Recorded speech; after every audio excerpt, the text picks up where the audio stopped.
uma frase que eu ouvi muito, muito mesmo quando eu era mais jovem. Não que eu sou tão velho assim, mas tudo bem. A frase era o seguinte: quando você for mais velho, você vai entender. Ou uma frase parecida, uma adaptação dela. Pessoas mais velhas compreendem essas coisas de uma forma melhor. Ou outra adaptação dela. Você não entende agora, mas quando você for velho, você vai entender perfeitamente. E eu falo para você que quando eu ouvi essa frase eu era jovem e eu sempre fui muito ativo e algumas vezes até impulsivo quando jovem. Eu pensava assim, isso é um absurdo. Eu não preciso ficar velho para entender essas coisas. Eu posso entender as coisas. Mas a grande questão que eu percebo hoje é que não tem a ver com entender as coisas. Tem a ver com a maturidade que tu tem ao entender as coisas. Porque você pode entender que aquilo é errado. Você pode entender que aquilo ali não é o bom. Mas a tua maturidade faz tu entender não uma face, não uma parte, mas todas as partes, porque aquilo não é bom. Então eu via meus pais falando essas frases, eu via os meus líderes falando essas frases, eu via professores falando essas frases, e eu ficava pensando, não, mas eu não preciso esperar para ficar velho para entender as coisas da forma certa. Eu não preciso esperar ficar mais velho para poder fazer as coisas da forma melhor. Só que hoje eu paro e olho e digo, eles estavam em grande parte certos e eu errado. E essa é uma das coisas que o tempo faz. O tempo mostra quem está certo e quem está errado. E maturidade tem a ver com saber enxergar as coisas da forma correta. Infelizmente hoje, na nossa cultura, na nossa sociedade, nós temos homens de 30 e poucos, 40 e poucos, mulheres de 30 e tantos, 40 e poucos, 40 e tantos, 50 e tantos, que são imaturos ainda. Eles não se permitiram, ao passar pelas dores, os sofrimentos e as coisas, amadurecer. Eles entraram numa caixinha ali onde eles se acham jovens e por se acharem jovens não amadureceram e por causa das situações acabaram ficando emocionalmente fragilizados e não permitiram que a maturidade fizesse o processo na vida daquela pessoa. Interessante que na Bíblia existem muitas recomendações, muitos conselhos sobre ouvir o mais velho, sobre a sabedoria daquele que é o ancião, da sabedoria daquela pessoa que tem mais vivência, mais maturidade, mais vida. Por quê? Porque de fato isso existe. Só que existe um outro grande problema. As pessoas mais velhas, por saberem como os jovens se comportam ou funcionam, muitas vezes até nem sabem na realidade, acabam fazendo uma coisa muito ruim, falando, não dando bola, deixando, ele vai entender no futuro. E não usa da sua maturidade para transferir o entendimento e o conhecimento da forma correta.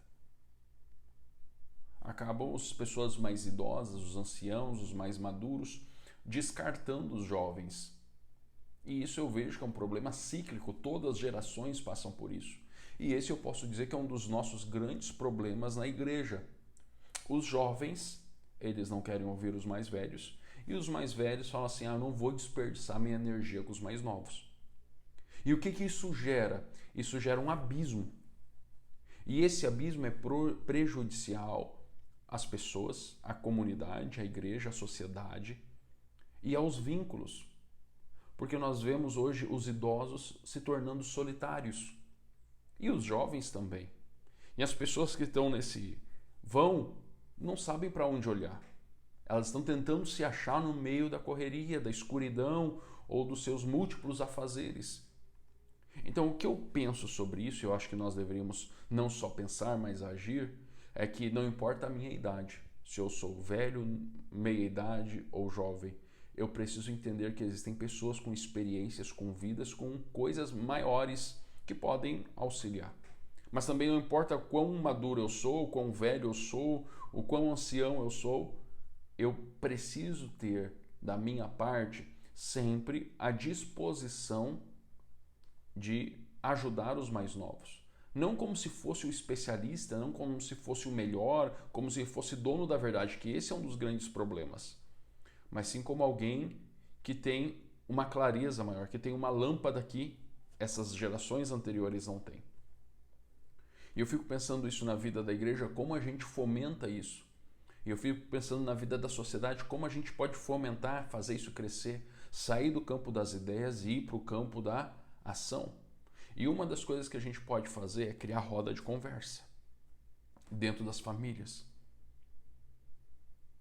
Dar a voz aos mais velhos para falarem das suas experiências, do que pensam, do que acham, da forma correta, e dar voz aos mais jovens para todo no seu ímpeto, em tudo isso, poder absorver alguma parte.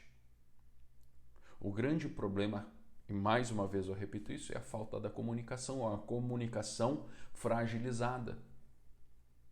E muito parte dessa comunicação fragilizada é por ego ferido. Os jovens, porque se sentem feridos pelos mais velhos com as suas palavras, ou muitas vezes as suas não palavras, somente a sua desaprovação.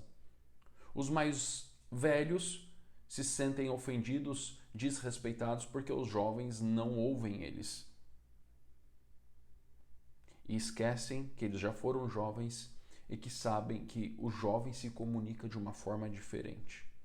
Agora, quando a gente consegue criar essa ponte ou gerar esses múltiplos canais de contato entre jovens, velhos, pessoas maduras, pessoas que ainda estão amadurecendo, e não olhar como uma pessoa velha ou uma pessoa imatura, mas sim pessoas que estão vivendo a vida e precisam uma das outras para realmente ter uma vida plena em abundância, a gente vai conseguir agir. Então eu acho que uma boa tarefa para nós, para mim e para você é: quantos velhos você ouviu? E perdão pelos velhos. Eu com 37 anos já sou um velho para gurizada de 15 anos.